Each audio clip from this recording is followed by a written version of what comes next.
Assalamualaikum warahmatullahi wabarakatuh. Alhamdulillah, nahmaduka ya man awdahta lana subulal hidayah wa azahta an basairina bisawatal giwayah wa nusalli wa nusallimu man arsaltahu basyiran wa nadhira wa da'iyan ilallahi bi'idnihi wa sirajan munira. Asyhadu an la ilaha illallah wa asyhadu anna Muhammadar Rasulullah. Allahumma shalli ala sayyidina Muhammadin wa alihi wa sahbihi wa sallam ajma'in. Qala Allah Ta'ala fi kitabihil karim. A'udzu billahi minasyaitonir rajim. Qul sadaqallah fattabi'u millata Ibrahim hanifa wa ma kana minal musyrikin. Inna awwala baytin wudi'a lin-nas lilladzi bi Bakkah mubarakan wa hudan lil alamin fihi ayatun bayyinatun maqamu Ibrahim wa man dakhalahu kana amina walillahi 'alan nasi hajjul baiti man istata'a ilaihi sabila wa man kafara fa innallaha ghaniyyun 'anil 'alamin. Shadaqallahu wa huwa asdaqul qailin wa nahnu insyaallah minal aminin walhamdulillahi rabbil alamin. Puji serta rasa syukur kita hanya milik Allah. Salawat salam buat pribadi yang mulia baginda Rasulullah sallallahu alaihi wasallam. Yang saya hormati, yang saya muliakan Bapak Ketua Kenajiran Masjid Al-Hikmah Komplek Perumahan Siantar Estate Kecamatan Siantar Kabupaten Simalungun, seluruh jamaah yang hadir. Namun pengajian kali ini tak ada emak-emaknya, saya lihat. Sepertinya kurang informasi. Yang hadir pun sangat sedikit kelihatannya dari yang pertemuan lalu. Apakah masih suasana lebaran juga di sini, saya pun nggak paham juga. Tapi kondisi sekarang ini memang cukup sedih dibandingkan pertemuan-pertemuan sebelumnya. Sesuai amanah tadi siang disampaikan ke saya bahwa yang akan disampaikan fokusnya masalah kurban. Ya, masalah kurban. Kebetulan kurban ini nggak lama lagi kita akan berkurban. Ya kan? Yang perlu disampaikan pertama sekali, persoalan kurban ini adalah arti dari kurban. Ya, arti dari kurban. Kurban ini dari kalimat qoroba. Artinya dekat. Ya. Qoroba. Artinya dekat. Makanya ada di ayat Al-Quran, la yanalallaha luhumuha wala dima'uha walakiyanaluhut taqwa. Allah tak melihat pengorbananmu itu dari daging yang ada, dari daging yang dipotong atau darah yang mengalir. Tetapi yang dilihat Allah dari semua amalan kurban itu hadirnya rasa takwa. Jadi kurban itu memang dekat. Maksudnya dekatnya seorang hamba kepada Tuhan Allah. Sehingga daging kurban itu disebutlah hidangan Allah. Makanya ada dua pendapat, tapi pendapat yang paling masyhur adalah pendapat yang pertama, dilarang diberikan daging kurban ini kepada orang yang tidak bersyahadat atau yang membatalkan syahadatnya. Sekalipun ada ulama yang membolehkannya karena alasan syiar. Tetapi karena inti daripada amalan kurban ini berupa ibadah yang ibadah itu diklaim menjadi hidangan Allah, dilarang untuk memberikannya kepada orang yang tidak bersyahadat ataupun orang yang membatalkan syahadatnya. Itu dulu pertama. Baru yang kedua, apa sinonim? Apa kalimat yang bergandengan dengan itu, yang mutaradid dengan kalimat kurban? Nahar. Makanya di dalam surah An-Nahr kan Al-Kautsar disebut An-Nahr, ya kan? Inna a'tainakal kautsar fasolli li rabbika, baru wanhar. Wanhar itu artinya dan berkorbanlah, kan begitu ya, menyembelihlah. Atau zihar, sembelihan itu disebut zihar. Ada hadis Nabi bilang, fa idza dzabhtum fa ahsinud dzibhata, apabila kalian ingin menyembelih, sembelihlah dengan cara yang baik. Nah, inilah kolerasi daripada bahasa kurban. Itu dulu pertama. Baru yang kedua, kurban ini harus dipahami ini amalan tahunan, bukan amalan sekali seumur hidup. Ya, ini amalan tahunan, seperti kita sholat taraweh 1 bulan penuh, tapi itu amalan tahunan, bukan sekali seumur hidup. Itu dulu pahami. Yang kedua, bahwa kurban itu amalan tahunan. Masuk kepada hukum daripada berkurban, sunnah muakkadah. Sunnah muakkadah. Imam Ahmad bin Hambal, Imam Malik tetap memvonis hukum berkurban sunnah muakkadah, tetapi mengkhususkan buat keturunan Nabi dan keluarga Nabi wajib. Tapi kalau Imam Abu Hanifah itu mewajibkan kurban ini, Pak, bagi yang mampu. Jadi kalau ada orang di daerah Pakistan, di daerah India, itu kan mazhabnya mazhab Hanafi itu. India, Pakistan itu kan mazhabnya mazhab Hanafi itu. Mereka itu kalau orang kayanya tiap tahun berkorban. Kenapa? Wajib hukumnya. Wajib. Kenapa? Imam Hanafi mengatakan berkorban adalah amalan wajib sekali setahun bagi yang mampu. Jadi berdosa menurut mereka kalau tidak berkorban. Tapi kalau kita tidak sampai kepada tingkat berdosa, tapi muakkadah, dianjurkan, sangat dianjur, tapi bukan sekali seumur hidup. Makanya tadi dia poin kedua, pahami bahwa kurban adalah amalan tahunan, setiap tahun. Kemudian apa asal usul kurban ini? Kurban yang kita kerjakan ini syariatnya syariat Nabi Muhammad sallallahu alaihi wasallam. Tapi bersumber dari Nabi Ibrahim alaihi salam. Jadi kenapa syariat Ibrahim diteruskan Nabi Muhammad? Itu tadi ayat yang saya baca di awal muqaddimah. Ada Allah berfirman, katakan Muhammad, sadaqallah, maha benar Allah.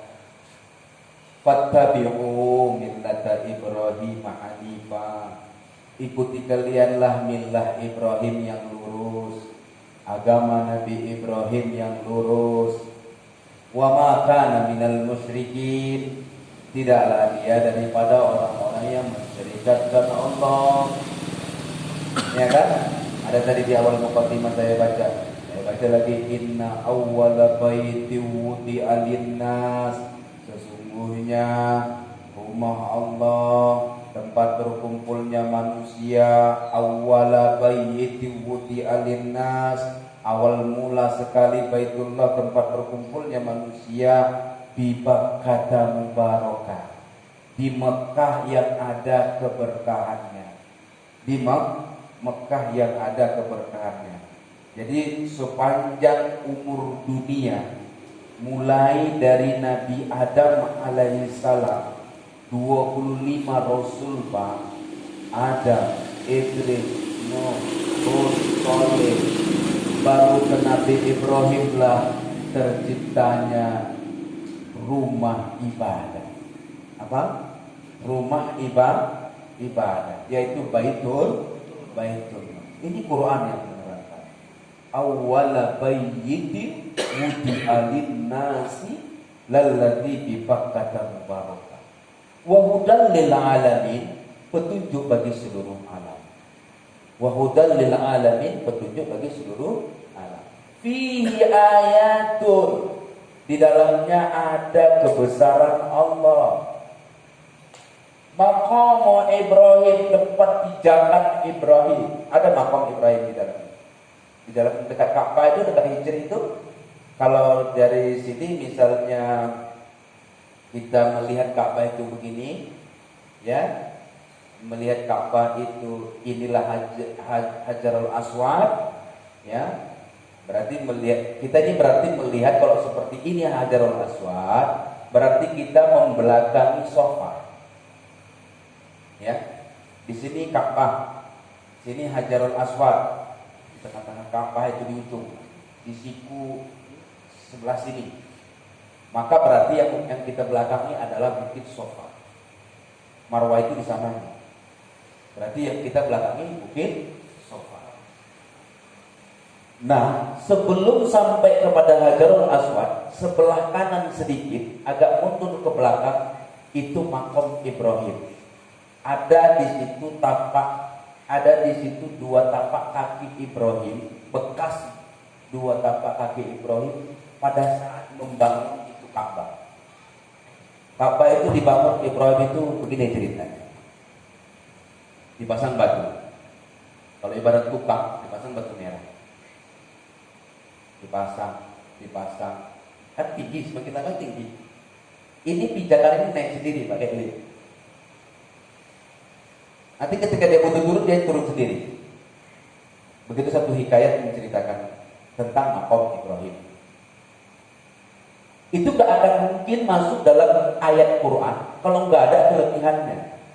Walaupun itu hanya batu pijakan. Ya. Setelah di sininya itu Maqam Ibrahim, baru di sudut siku yang berikutnya itu Hijr Ismail. Hijr Ismail. Disitulah orang sering berdesak-desakan kalau untuk berdoa. Saya waktu di situ sempat terjepit sama orang-orang, tapi gara-gara bukan saya terjepit gara-gara saya salah, tapi gara-gara saya menyelamatkan jamaah saya. Karena orang-orang di sana Pak memang suka-suka. Kalau di Ka'bah itu suka-suka orang. Ininya pandemi ini nggak ada orang di sana. Tapi kalau nggak ada pandemi ini, nggak ada beresnya orang di sana Pak. Terutama orang-orang dari luar yang kulit hitam itu. Kulit hitam itu nyaris nggak punya otak itu Pak. Tapi bukan berarti nggak punya otak, dia nggak punya perasaan. Karena mereka pun ingin berusaha begitu. Sementara itu rame. Jadi menyelamatkan diri masing-masing lah di situ. Beberapa kali saya tawaf di Ka'bah itu, saya belum pernah mencium Hajarul Aswad. Sekali pun belum pernah. Kenapa? Karena pertimbangannya cukup berat. Cukup berat. Daripada saya mati, lebih bagus nggak usah. Daripada saya kenapa-kenapa, bengek pula, kepijak orang dadawan, bengek pula, lebih bagus nggak usah. Fihi ayatun bayyinatun maqam Ibrahim. Di dalamnya ada kebesaran Allah, terletak maqam Ibrahim. Wa man dakhalahu, siapa yang masuk kepadanya, kana amina, adanya dia selamat, aman. Tapi bukan berarti aman kalau awak tengok bakal mau dipijak-pijak aman juga. Aman dalam arti dari serangan. Bukan berarti amannya itu enggak ada Al-Qur'annya. Walaupun di sana terpijak lah amannya itu, nggak bisa begitu juga, pakai logika juga. Aminah walillahi ala nasi hijjul baiti man istata'a ilaihi sabila. Siapa yang berhaji kepadanya sanggup dalam perjalanan. Wa man kafara, siapa yang mengingkarinya, fa innallaha ghaniyun 'anil alamin. Sesungguhnya Allah itu maha kaya dari segala alam. Dari ayat ini wajarlah Nabi Muhammad mengikuti syariat kurban. Mengikuti syariat kurban. Apalagi syariat yang diikuti, apalagi satu amalan dari Nabi Ibrahim diikuti Nabi selain ini, selain haji, selain umrah, selain kurban, apalagi nikah. Nikah berbilang, poligami, itu millah Ibrahim. Nikah yang pertama sama siapa? Ibrahim. Ada yang tahu? Sarah. Sama Sarah. Sarah ini tahu siapa ini Sarah ini? Keturunan Bani Israel. Berarti Yahudi. Baru nikah yang kedua sama siapa? Hajar. Hajar ini keturunan apa? Keturunan budak Arab. Udahlah, jelek hitam lagi. Sarah itu cantik Pak, putih. Kalau Hajar, konon ceritanya itu orang Arab yang berkulit hitam. Karena memang ada Arab kulit hitam, bukan kulit putih semua Arab. Ada satu kabilah yang sedikit terpinggirkan, kehidupannya dari zaman dahulu kala, itu orang itu kulitnya lebih hitam. Itulah Hajar itu, keturunan itu.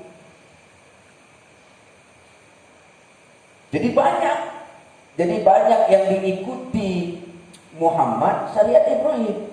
Alasannya apa? Al-Quran tadi, fattabi'u millata Ibrahim. Kemudian lanjut, apa keterangan Nabi tentang kurban itu? Apa saja hewan yang dikurban? Pertama, unta. Untuk berapa orang unta? 7 orang.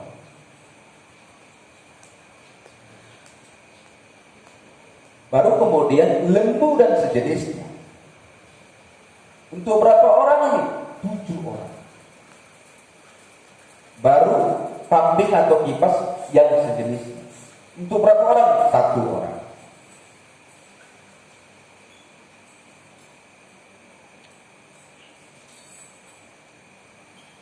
Si Ahmad berkurban tahun 2021. Dalam arti ada kelebihan rezeki yang bisa dia bagi sehingga dia bisa berkurban di tahun 2021. Kelebihan rezeki si Ahmad hanya seekor kambing. Hanya seekor kambing. Ahmad punya istri, kita bikinlah namanya Lena. Punya anak, kita bikin namanya Suco. Berarti 3 orang ini disebutlah keluarga A. Terus menurut mazhab Imam Syafi'i, kambing ini tadi dikurbankan atas nama 1 orang Ahmad. Apa? 1 orang bernama Ahmad. Dengan sendirinya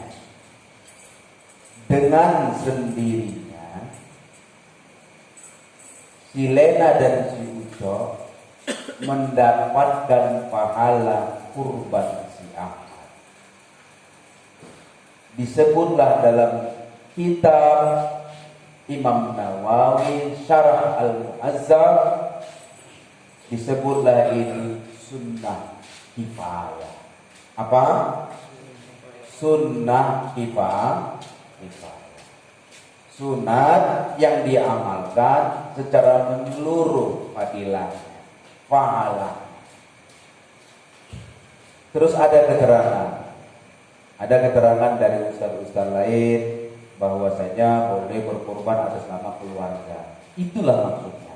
Tapi ketika menyembelih itu hewan, 1 ekor kambing atas nama 1 orang, 1 ekor lembu boleh atas nama 7 orang.